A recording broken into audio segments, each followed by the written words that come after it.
ہم اپنے ناظرین کو بڑی خبر سے آگاہ کرتے ہیں۔ Pasrur deputy bureau chief Sajid Ali کی رپورٹ کے مطابق ہاتھا کچہری پسرور نزد سیشن کورٹ میں executive council central press club Pasrur کے چیئرمین چودھری سخاوت علی ہنجرہ پر قاتلانہ حملے میں ملوث ملزم اصغر علی ولد غلام محمد مسلح ڈنڈا، محمد سعد اللہ ولد اصغر علی، کیسر علی ولد محمد عارف، عمران ولد نامعلوم امطل عزیز زوجہ اصغر علی، 3 کس نامعلوم ملزمان سکنہ لودھی ججہ قلعہ کالروالا پسرور نے سخاوت علی ہنجرہ کو شفقت اللہ ایڈوکیٹ کے چیمبر سے گھسیٹ کر باہر نکالا اور ڈنڈے سوٹوں سے مارنا شروع کر دیا۔ ملزمان نے وکلا چیمبرز میں دہشت کا بازار گرم کر رکھا تھا اور للکارے مار رہے تھے کہ آج سخاوت ہنجرہ کو زندہ نہیں چھوڑیں گے۔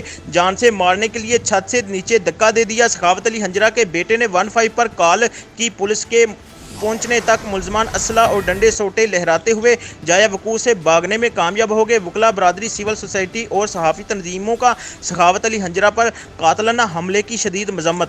صحافتی تنظیموں کا مطالبہ ہے کہ قانون نافذ کرنے والے ادارے ملزمان کو فوری گرفتار کر کے پابند سلاسل کریں اور ان کو قرار واقعی سزا دلوائی جائے تاکہ مظلوم سخاوت علی ہنجرہ کو انصاف مل سکے۔ Central press club Pasrur. مزید خبروں اور تفصیلات کے لیے دیکھتے رہیں پاک 82 نیوز HD۔